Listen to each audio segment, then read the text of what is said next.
And we're live. Hello, everyone. Welcome. Hello, Lupus Facebook Live support chat. Welcome all as people start to log in. Don't forget to share this on your personal Facebook page. Remember, anyone who shares this on their personal Facebook page will be entered in our spin the wheel at the end of the session to win our More Than Lupus shirt here, if you can see it. We've got different sizes for whatever you'd like, but you will be entered to win a drawing. Just write shared in the comments so I know, and then you'll be entered in the end in our spin the wheel.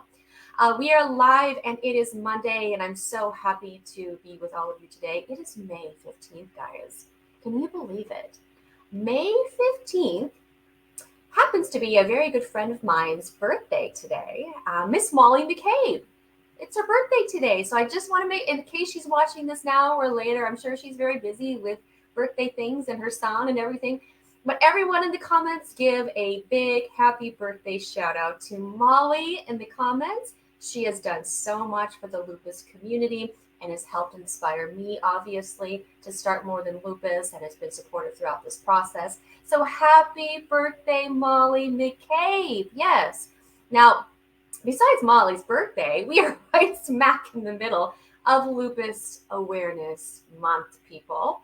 A month where we bring extra attention and effort to a disease that affects over 5 million people worldwide, a disease that is more common than cystic fibrosis and multiple sclerosis and muscular dystrophy and leukemia combined.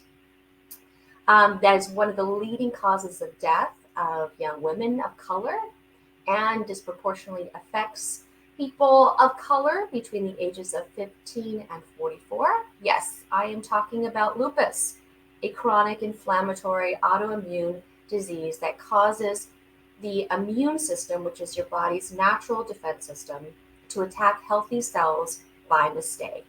And this disease can cause systemic inflammation anywhere, but it usually presents as fatigue and pain and joint swelling and fevers and headaches and neurological complications, blood disorders, kidney, lung, heart issues, skin issues, and more. And sadly, though it affects millions worldwide, it is one of the least funded diseases because of how difficult it is to diagnose and also to treat. And that is why we are bringing extra this month, guys. Not only is May Lupus Awareness Month, but it's also Fibromyalgia Awareness Month, and it's Mental Health Awareness Month, and it's AAPI Heritage Month as well. So yeah, we are bringing it all this month. But just to be clear, lupus and fibro and mental health awareness is something that we do 12 months out of the year, right? Yes. But May is a month that we all come together and bring the extra. So get ready and buckle your seatbelts and let's take a ride. What have I been saying this month? On the purple side. Yes. And speaking of taking a fun ride this morning, let me introduce myself, and then I'm going to introduce our special guest. Everyone is like, ooh, when is he coming on? The suspense. My name is Kelly, and if you're joining for the first time or finding More Than Lupus for the first time, I am the creator and executive director of the Portland-based nonprofit More Than Lupus, and we are an inclusive community designed by lupus patients to connect, to grow, and inspire you throughout the peaks and valleys of your unique, one-of-a-kind lupus journey. And today, we have a very special guest, and I don't want to waste any time, and I want to get right to him. Let me just double check. Oh, that's awesome. Okay, everyone is starting to log in. Fantastic. So I thought to do something fun for the month of May. Every Monday, instead of it just being little old me here, you're probably bored of just seeing me these days, we would be bringing on pioneers in the lupus and autoimmune community that have made a tremendous impact. And I thought there was no one better this week than this powerhouse of an individual that used his eye-opening lupus journey to educate himself and others to eradicate misinformation about lupus and empower patients through sharing his journey and creating community platforms of support and encouragement. So, without further ado, let me introduce our special guest, creator of Male Lupus Warriors and one half of the Lupus Dream Team, community leader, patient advocate, lupus and lupus nephritis trailblazer, and my friend Emmitt Henderson the third. Here you are, my friend. How I are just, you? I'm good. I just love that intro. Thank you so much. Thank you so much, Kelly. Did I build you up? I love it. Well, it's all true, right? It's everything you've done, and I could probably go on and on and on because you've done so much. Thank you. Thank you so much for that. Good morning. So you are joining us from the West Coast as well. You are in San Diego, right? I am. I'm in San Diego waiting for that sun to come out so that beach can be visited. Oh my goodness. Wow. For once, it's actually sunnier here in Portland than it is in SoCal, which is shocking because we haven't seen the sun in like 10 months. So Right. we're all just like, what is this big bright thing in the sky? We don't know what to do. Right. Well, and then I know we were talking off camera before we went live about how it's so nice to collaborate with like-minded patient community groups. And I obviously we've been following each other for a while, and I've always respected your commitment to debunk misinformation about lupus, obviously being a woman's disease, which we know it is not, and how you've been so open about your journey of being dismissed and even gaslighted in your doctor's visits. So I thought if you're okay with this, we would just go back to the very beginning for Okay. people to remind those that maybe haven't heard your story in a while, or maybe people who have never heard your story. Um, let's just talk about how you knew something was not okay. When did that come out? Did you know what lupus was? Kind of go all the way back to the beginning of this genesis of your life with lupus. Absolutely. Absolutely. First, I want to say hi and thank you to everybody that's joining on here. A lot of you guys know my story, but it is something that I didn't know I had a story till I told my story. And the Mm. way that came about was as a young, person of color trying to make it, raising two kids in this industry of work and trying to, have a good career. I thrived in everything that I did, that I felt that I did. And I had good results from it. But up until I started to have pain. Now, this is in my adult years of having pain, but my story goes back to 1980 as a kid, where nothing was really done at the time in regards to finding a cure, in regards to diagnosis, because they Yep. had no idea what it was. Yeah. I had fevers and rashes through my body, which they just diagnosed me as fevers and rashes of unknown origin. My doctor, 15 years later, concluded that I had discoid lupus as a kid, and that's what that was. I went through everything, as much as I can of trying to avoid being sick, but it was tough. It was tough. And so in 1995, 15 years later, the fevers and rashes kind of slowed down, but then other symptoms came up. And that's when my symptoms evolved to systemic lupus and lupus nephritis when I was diagnosed in 1995. So it was a wild ride, Kelly. I mean, with my parents taking me back and forth to the hospital and the doctors saying that we don't know what it is, give them Tylenol, stay out of the sun, watch what you eat. That's all that they can do. But it wasn't anything that they gave me that made a positive impact on a recovery at that time. So in 1995, while I'm at work, I'm ahead of my game. I felt like I'm raising my two kids. I got my own property. I own my own cars. I got everything going for me. And I'm a manager in the company that I'm with as a young, again, person of color. So I thought I was doing a lot. But then I started having pains, and these joint pains that I was having was so debilitating that I couldn't understand what was the cause of it. The first episode I remember was my wrist. And I really was walking around holding my hand up in the air, like, what is wrong with my wrist? I'm thinking that I broke it. It was that bad until I went to the emergency room and When I went in there, I complained that I'm having wrist pain. And they looked at me kind of like, okay, maybe you need to put ice on it. And I said, no, it's not like that. It's been going on for a little while now. I need you guys to see what's going on. So kind of felt like I was already getting dismissed already. And so they did x-rays based on the symptom. The x-rays showed nothing. And because nothing was showed on the x-rays, yes, I was told to go home. They did prescribe me some painkillers. And if it happens again, come back and see us. Another episode was my shoulders. And then same thing, Kelly. X-rays, sent home. And then my hips, same thing. X-rays, sent home. 2 years I went through that, and I stopped going because I didn't want them to tell me the same exact thing. If I knew what I knew now, then it would have been a whole different game. But again, I don't expect to be sick was the last thing on my mind. Everything was going good for me. Did not expect to get sick at all. I was never sick up until the time of having those fevers and rashes, so I couldn't explain the joint pains. But then after about 2.5 years of that, the pain started going to my lower back, and that's when they decided to take more action besides x-rays. They drew blood. And they told me from urgent care, after 8 hours of just checking my blood, trying to figure things out, something is wrong. We need to take you to the hospital and figure this out. That's when they diagnosed me with systemic lupus and nephritis after about a month and a half in the hospital from that day. And that was 1995. That was in 1995. And of course, hearing the words, that lupus is a woman's disease and that you have lupus, which is a disease that is rare for my age, my ethnicity, and my gender, I couldn't do the research on what lupus was back then.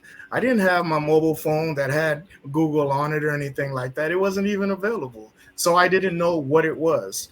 And one of the things that I recently just talked about in one of my posts was that when I was diagnosed, and I did ask to be educated on what lupus was, even the nurses was really, not too much into it, where they just gave me pamphlets on it. But in those pamphlets had a woman's anatomy and a woman's body and told how lupus affects the woman's body. I couldn't relate to that. I couldn't relate. So from there, I had to take this journey all on my own, but I was in denial a lot because of that as well. I continued to work. I continued to try to do as best I can, but lupus kept attacking me, organ after organ, failure after failure. And then, of course, we all know comes with the other autoimmune diseases that come with it. Then I got diagnosed with Sjogren's, rheumatoid arthritis, MTCD, a lot of other factors that I've had going on that kept coming and coming from one person that was healthy to all of a sudden, all of this coming down. But what I did read is how the statistics say that men are affected a lot more when it comes to lupus and have high organ involvement. And sure enough, I think I could vouch for that pretty well. When I got diagnosed with the lupus nephritis in 95, I was already in stage 3 kidney failure. And then, so I was, of course, put on the high steroids. I was put on, I was put on chemotherapy. I was put on radiation therapies. All of it because my lupus was such at a high magnitude that they needed to slow it down somehow. So it attacked all my organs. I ended up having liver disease as well. I ended up having restricted lung disease. I was on oxygen for over 2 months. And I remember such a young guy, carrying a bottle of oxygen on 2 wheels behind me.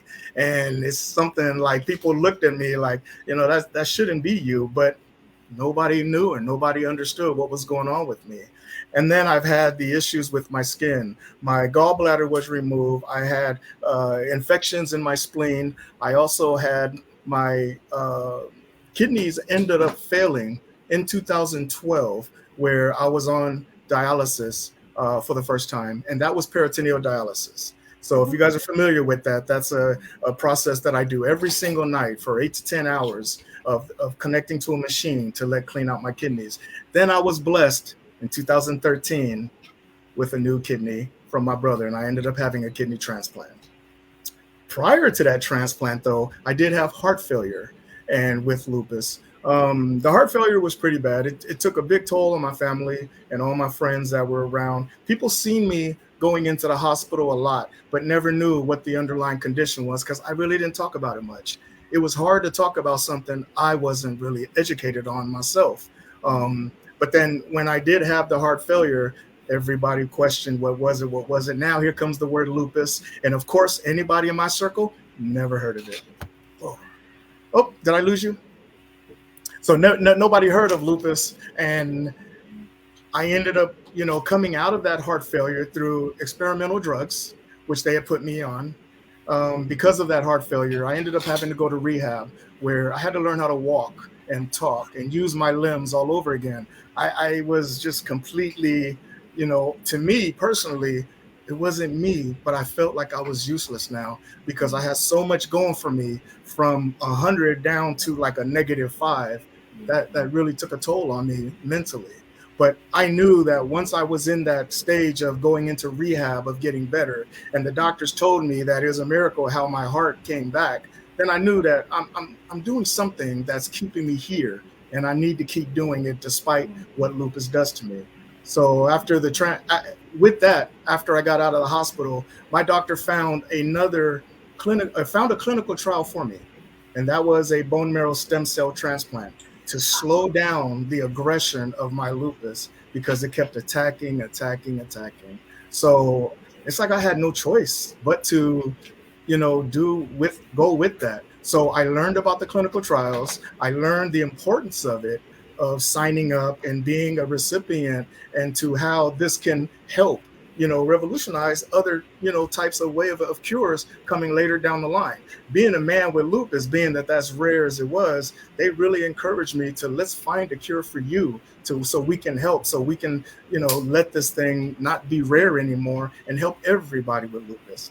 And Kelly, that sure enough, that helped me out. My flares slowed down. It saved my life, literally. The doctor told me that another heart failure like that, my heart wouldn't have been able to take it. So it was pretty intense. It was pretty intense. Wow.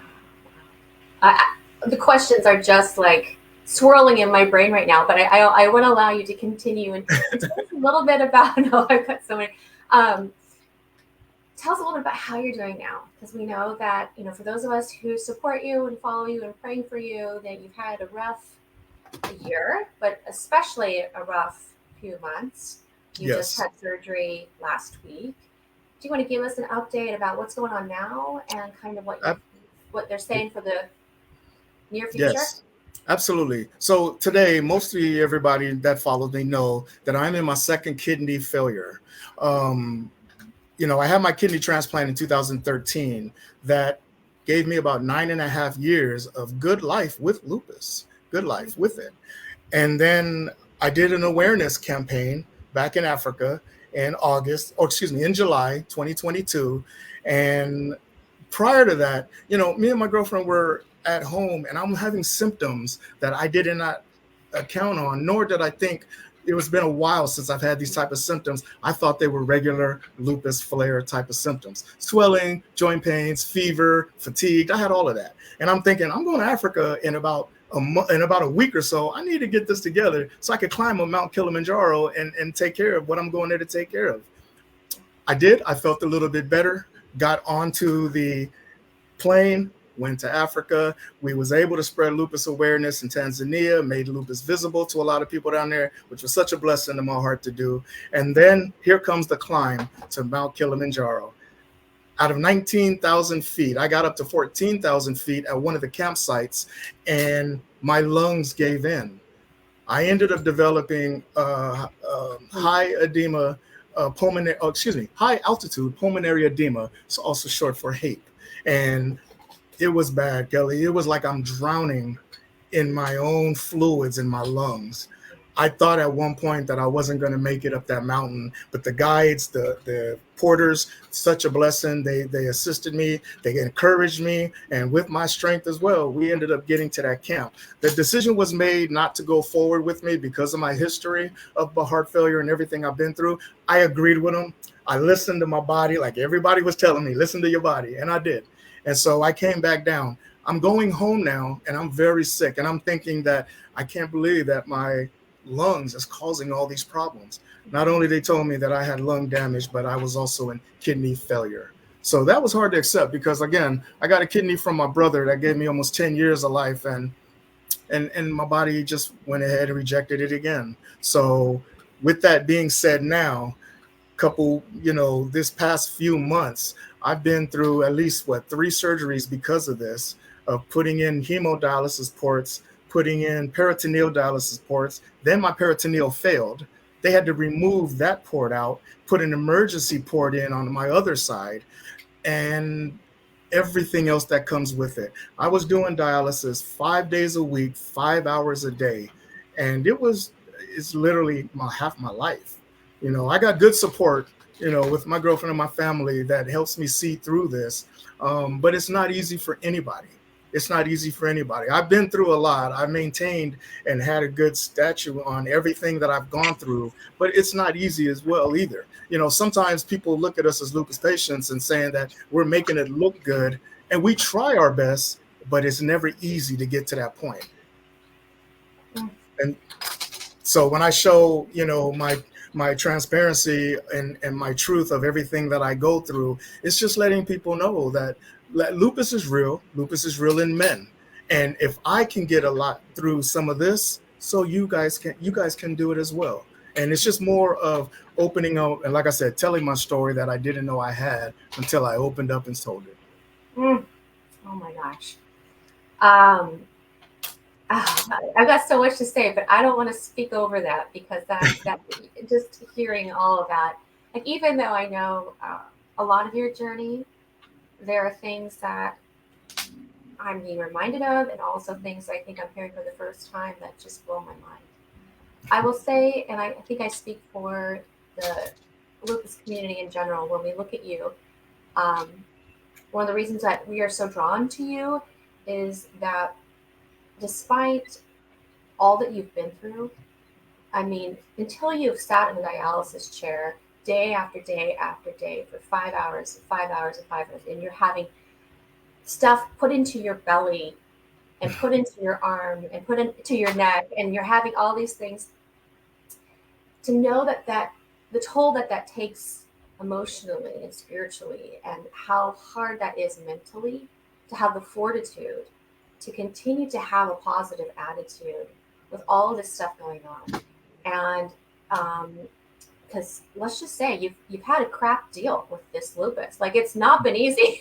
You've had a few moments of respite, but since the beginning, it's been rough.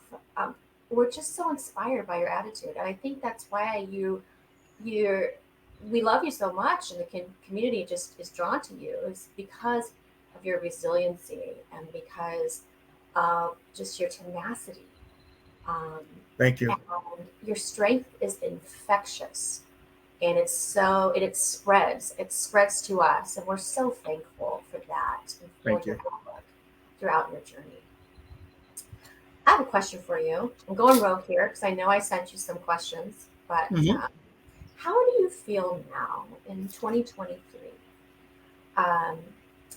How do you feel that discrepancy where there's still people who say that this is a woman's disease, or you can't have lupus, you're a man, and all of that? I mean, 30 years ago when you were diagnosed officially, even though you had it before that, now when you see the websites and you see the brochures and you see all that stuff, I don't think I see men on those yet. You do? We're trying to make it happen, though. We are trying to. Okay. That goes to that goes to the support group that me and the Dream Team Dion hold, of just men on there. So we're trying to break this barrier of letting the community know that there is support groups for men as well. We can be just as vocal as well. Yes. And that's such a great segue into my next question for you, which is, tell us about Male Lupus Warriors, and tell us about the Lupus Dream Team and how that got started. Absolutely. And kind of your platform. Yeah, in 2019, I ended up having lupus affect my brain, the other organ that it affected, where I had a brain disease that a neurologist, 27 years, never saw patterns on my brain the way that he's seen and he said that it was up to lupus and the immunosuppressant medications, but don't know what to do about it. So migraines was the top of the list of things that were bothering me at that time. A lot of us still go through them. And because of that, and they had no idea what to do. The worst part about that, though, is that the medication they prescribed me to ease the pain of my migraines was to take me, it took me out of work, only because of the fact that I can't operate in the industry of the high vehicles and the trucks and the cars that I was in. They didn't want me to go back to work. And Kelly, from 95 to 2019, I was able to maintain work, except the time off for surgeries, for all of these things that lupus brought to me. Thank God I had employers that liked my work ethic and kept me there. But it was really hard for me to accept not going back to work. So when that was the reality in 2019, I'm such a busy person that I need to keep going and doing something. And I said to myself, I'm going to start something that I'm going to get back at lupus for what it's done to me all these years. I'm going to talk about it. I'm going to help people get through what they're going through. I'm going to let the world know that men get it as well. And I'm going to try to be a voice in the community that I had no idea what I was getting myself into until now. And I see the responses that I'm getting. So Male Lupus Warriors was born in 2019. And, the whole point of that was that when I tried to look for help in the 90s and the early 2000s, there wasn't any men groups at all. There wasn't another brother that I could turn to and say, hey, brother, what's going on? How do you feel about when you went through this, when you went through that? There's nothing like that at all. And so, again, keeping it all to myself was that battle that I had in me on this is what's going on. How do I fix this? And so forth and so on. 2019, I need to share how I got through all of this with other people potentially going through it. I'm sure there's other men out there going through it as well. What I found out, though, is that they're just not speaking on it.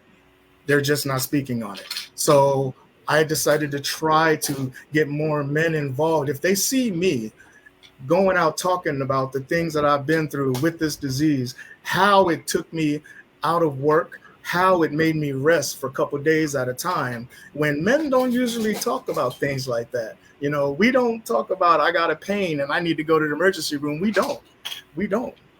But we learned a lot. I learned a lot. And so therefore, it's just trying to spread that out to learn a lot of people. Then I'm on social media, put myself out there, and I'm thinking, okay, I'm not too many people are buying this for some reason. I didn't know what I was getting into, but like I said, I got to be patient. Next thing you know, I'm getting a whole plethora full of women that are requesting, wanting to hear my story of what I went through with lupus. But then I'm like, where's the fellas at? Where are the guys at?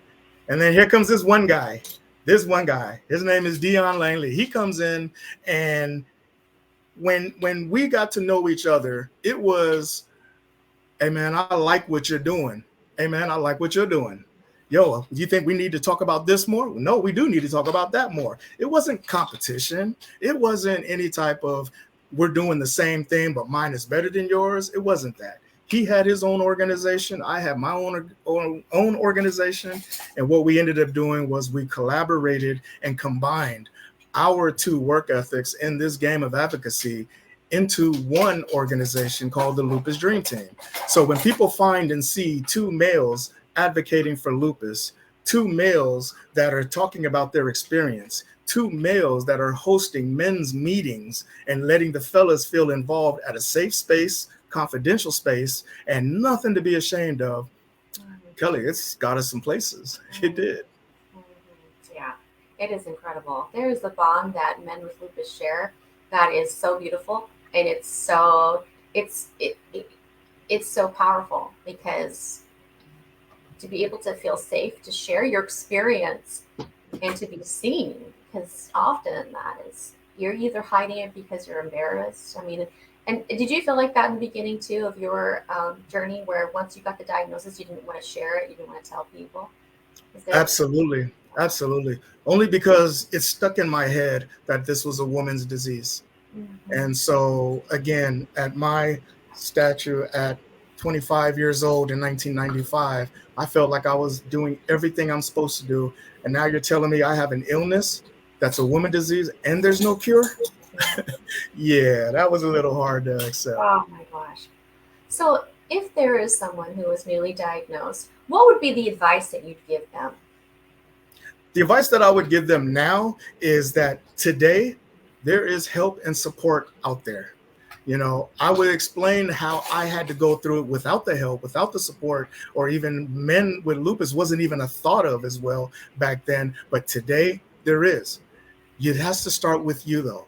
You have to take that first step in reaching out to organizations like yours, Kelly, organizations like mine that talk about lupus and talks about, ways that and give tips on how we can beat this thing on a daily.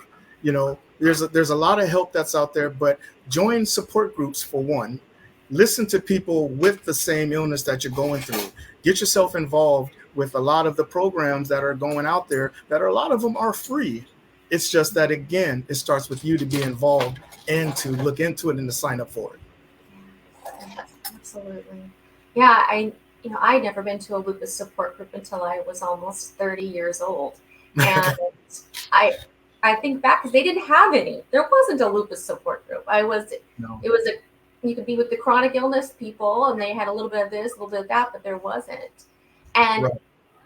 It's interesting too how you mentioned that we were diagnosed in a time where there was no internet, really, or the internet was so new that no one had it on their phones, no one barely had it in their homes, and Right. it was slow and there wasn't much on there where we didn't have the access to the support and know where to find it. And now, someone who's newly diagnosed, you can Google men with lupus or and you can Google all those things and get connected to support. Absolutely. I'm going to tell you how funny it was, Kelly. I took out an encyclopedia back in the 90s to Oh, look yeah, at me too. this because there was no other way I could look it up. Yep. And we had this big pharmacy book, like this thick. My mom had it where you would just like, okay, now you're taking this medicine. Let's see if it's in it. And we'd flip it through. We try and read about it. You didn't get those little slips from the pharmacy that told you everything that was going to happen to you or not happen to you or whatever, Absolutely. side effects and all that. Oh my gosh, what a different time, right? Oh, wow. Well, you've had a journey and you are on this journey. And you're such a mover and shaker after all these years of living with lupus and then starting Male Lupus Warriors and Lupus Dream Team. At the end of the day, what are you most proud of? What was the question? What are you most proud of? I think the most proud of is when I see the courage, the inspiration, the results from people that is going through this illness as well, and knowing that I have some type of part to do with that. When people reach out to me and tell me that, they've heard my story, they've heard this, and because of you, I'm doing this, I'm doing that. I just applaud them because now they're taking this step to get better. And when I always say that it starts with you, that goes through so many different things. Self-care, self-love, it all starts with you. And so when I see people that may have not been vocal before about telling their story or helping others advise on what they're going through, I'm very proud of that. It makes it seem like what I'm doing, what we are doing as advocates, is reaching people. It's reaching people. Yeah, it's really a gift, isn't it, to see people who felt like they were the only ones going through this, the only Right. ones having this weird symptom or having to take this medication or having these test results come back and to know that you're not alone and there's a whole community of people, diverse community of people who welcome you. And even though each one of our journeys are a little bit unique, we Mhm. have so many similarities that bind us together in this journey of peaks and valleys, right? Absolutely. Okay, so what do you have coming up? Is there anything, any places you're going to be virtually? How can people connect with you, find you? Okay. Give us all the handles and all of that. Well, let me start with next weekend. I will be in the city of Las Vegas. I am joining the Lupus Walk hosted by the Colors of Lupus Nevada, and also with the ladies of the sorority of the Gamma Pi Rho Incorporated. I am part of their organization as a board member. And so going out to try to support the best I can, even in my condition, is something that I always try to do. So I will be out there. I will try to get some laps in or one walk if I can. And the beautiful thing about it, my girlfriend, my family, my mom and my dad, they're all traveling with me to go up there to join this event. So that's one of the next thing that's coming up. I've had other things come up, but it's also things that I had to put to the side because of my health. And because of that, my health has to come first, or I won't be able to do anything. So I've slowed down on doing other events or other traveling going on for the rest of the year up until this new kidney, which is coming. I get this new kidney, and that puts me back on track to do everything that I was doing, like traveling, going to other cities, raising lupus awareness. We're still with Dion. We're still maintaining our Men with Lupus support group that we have. I also run another support group with the Autoimmune Community Institute that I do once a month as well. That's still going because now that we got the gift of virtually doing these things, it's like that's not a reason for me to say I can't do it. So I will show as much as I can, do as much as I can, and keep going as much as I can. And again, it's just a message for others to where if he's going through all of this and he's still able to maintain this and that, you know what, I can take that first step today as well. And that's my whole mission and goal, to get people with that mentality. Oh, that is so fantastic. And you have shown that over and over and over and over again to us. So before you head out, because I want to be respectful of your time, I just wanted to say there's a lot of people here joining, wanting to say hi to you. We've got Carrie here. Good morning. Good morning. Edwina. We've got, let's see here. Oh, yep. Edwina says hi. Emmitt. Hello, Edwina. We've got Lynn here. Hi, Emmitt. You look refreshed. Thank you for joining in. Love you, and thank you for all your advocacy. Thank you, Lynn. You as well. Good morning from Kathy. Kathy's out here in Portland. Hello, Kathy. We have Pippa. Hi, Emmitt, she says. Hello, Pippa. Good morning to you in the East Coast. We have Kathy here, and she says, Emmitt, do you feel your kidneys wouldn't be affected now if you were treated correctly when you were diagnosed? Ooh, good question. That is a good question. The only thing is, though, is that because lupus aggression was still going on, despite what treatments I had for my kidneys, it's like if we don't get a cure for lupus to stop beating up these kidneys and other organs, it's going to be really tough to maintain everything else. So thank you for asking that. It's a really tough one. Going into this new transplant, which will be my third transplant once I get this new kidney, it's kind of like I have a lot of things that I need to know, that I need to do to make sure that this kidney lasts me as long as well. And everything goes with, medication on time, with proper, preventative measures, diet, exercising as well. All of that is what I know now. But again, with lupus, it's so unpredictable. We don't know. We don't know, and I don't. But thank you for asking that. Yeah. Here's a question from Maria. She said, I also had heart, lung, kidney failure 6 months ago in hospital. Oh, no, 6 months in the hospital in 2004, 4 months on a ventilator and dialysis.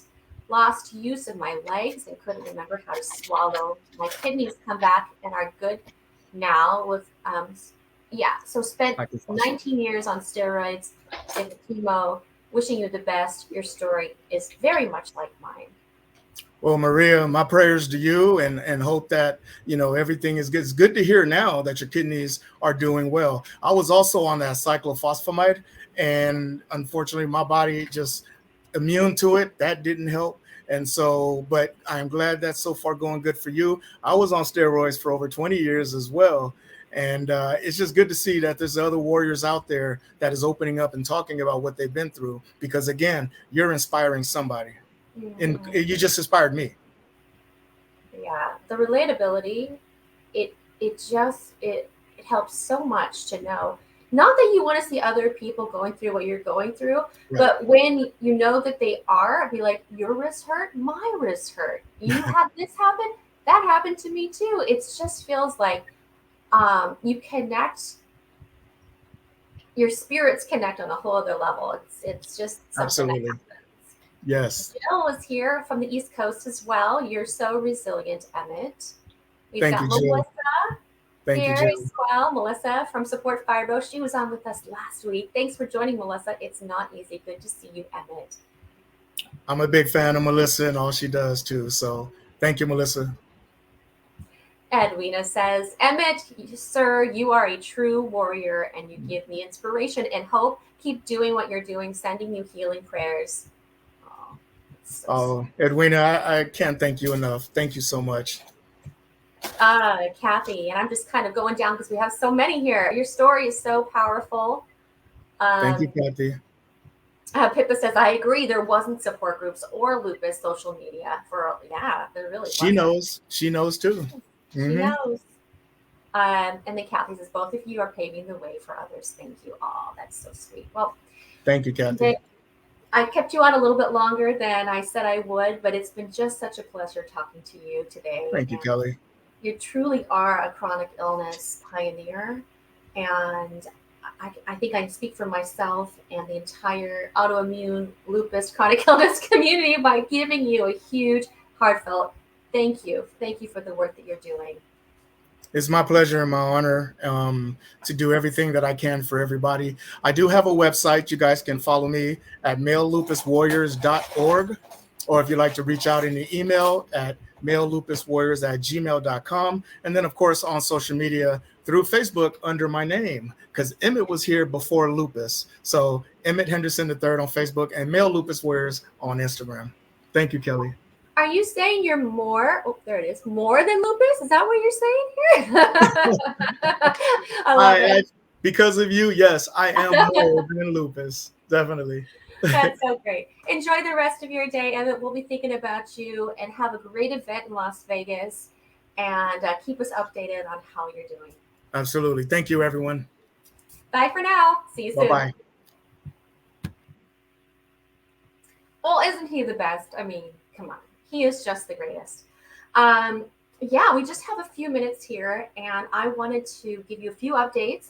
And then I want to make sure those of you who have shared this on your personal Facebook page, write shared in the comments, and you are going to be entered in the drawing to win a purple More Than Lupus shirt. We have medium. We have they run small, so we have medium, large, and extra large. So let me know which one works for you guys. So write shared in the comments. And I do have to log off about 5 minutes early today because I have another virtual appointment right after this one. But I just want to say a huge thank you to those who came out on Saturday in the heat and took a loop for lupus, guys. This was our fifth annual. I don't even know how many years we've been doing this. Loop for lupus awareness and fundraising. A huge thank you to GSK for sponsoring our walk. Also, if you missed the live broadcast on World Lupus Day with Aurinia Pharmaceuticals, guys, go back and watch. Dr. Wells was fantastic. There were so many pearls of wisdom that even after all of my years of educating myself and personal experience made me stop and take stock of what I'm doing that may be affecting my kidneys and want to change some of my habits, aka diet soda, no more, done. Oh, go back and watch, guys. He talked about blood pressure. Like, even if it is just a little bit elevated all the time, you need to get that checked because your kidneys are already could be compromised, and doing things like ignoring blood pressure, high blood pressure is, he gave the best analogy about your kidney being a sponge. And when you're born, it's like getting a brand new sponge from the store that you take out of the plastic wrap, and it's just perfect. And the more that it's used and the more gunk that gets on it, it starts to break down and it gets stinky and grimy and it starts to collapse on itself. And how your kidney with lupus nephritis is like that dirty, nasty old sponge. And everything you put on it in the body, think about the foods you eat, think about the artificial stuff that you put in your body, the sugar, the the fake chemicals, that stuff, it breaks down that sponge. Oh my gosh, he was incredible with that. The other pro he talked about is he debunked the fear of having a kidney biopsy. This is one thing that I hear all the time from people who reach out to us. Oh my gosh, I've been told I have to have a kidney biopsy and I'm petrified and I do not want to call and get it scheduled. I'm so afraid of what's going to happen. And he walked through it step by step.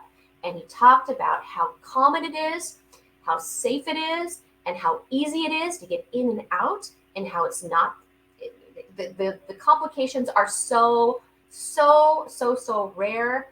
He did such a great job with that. He was fantastic, and I hope we can continue to work with him and have him on again. Lastly, our More Than Lupus monthly support groups are meeting this weekend.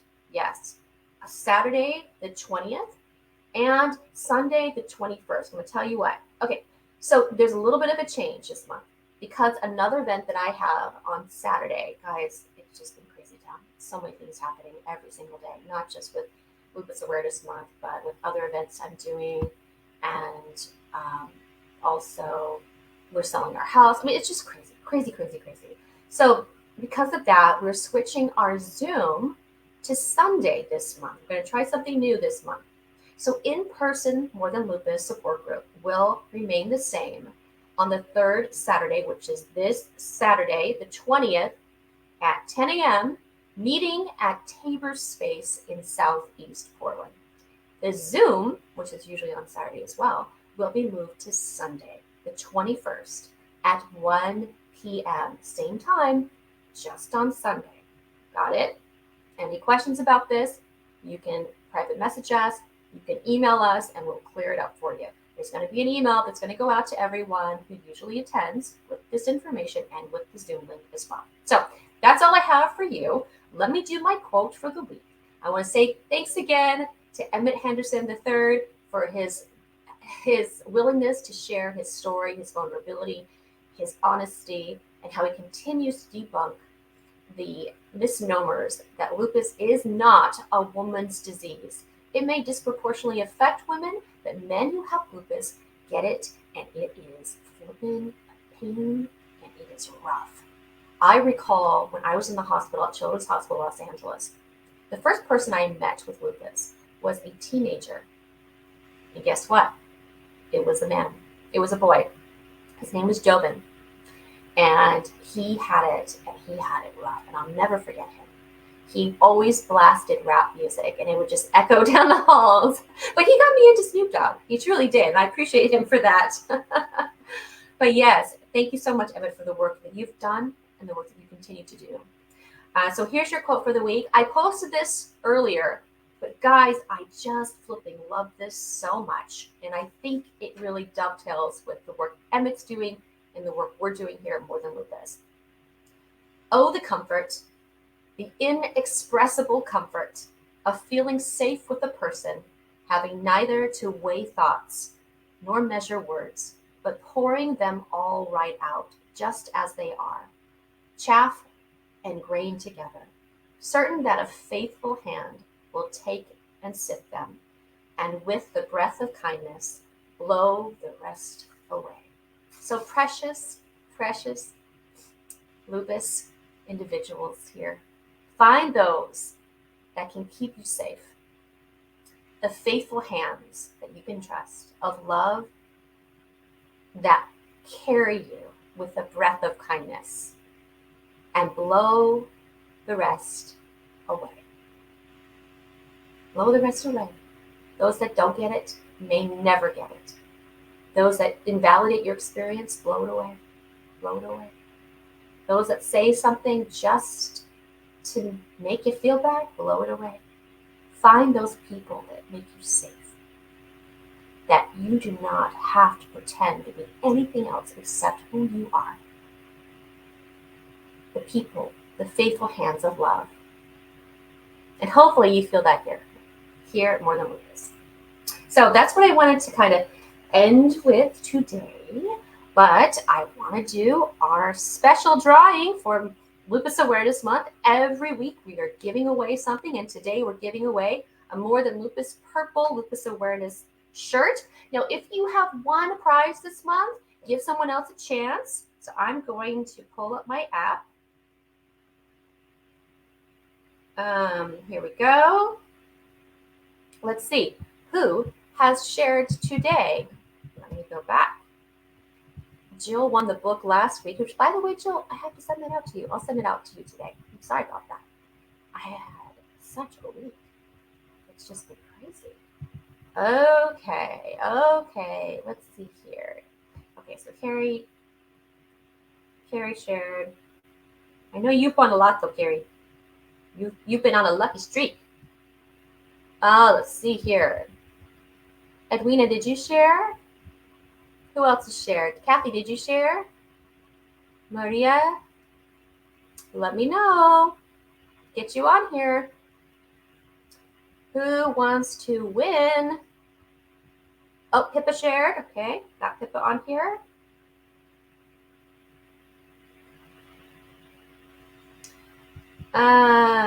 Edwina, did you share? Sylvie. Yes. Got that? Okay, got it. Okay. Anybody else share before I spin the wheel?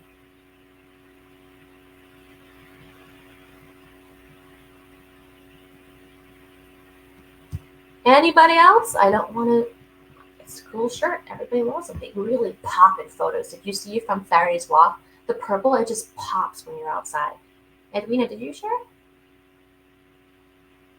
I think I got you on here. Okay, let's see here.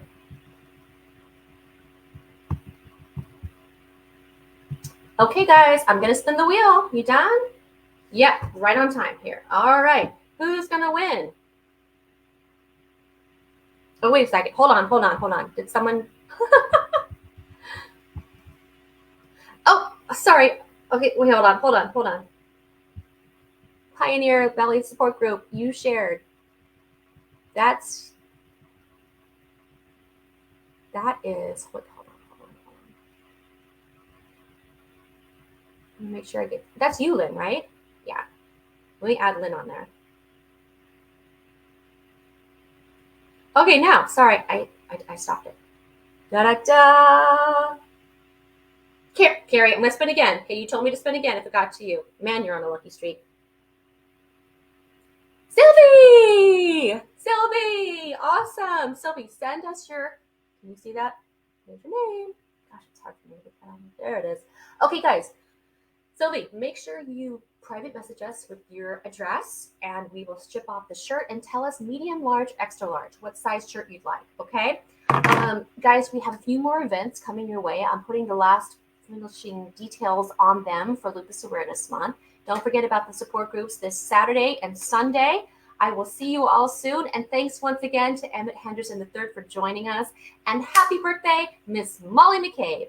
All right, guys, take care, and I will see you next time.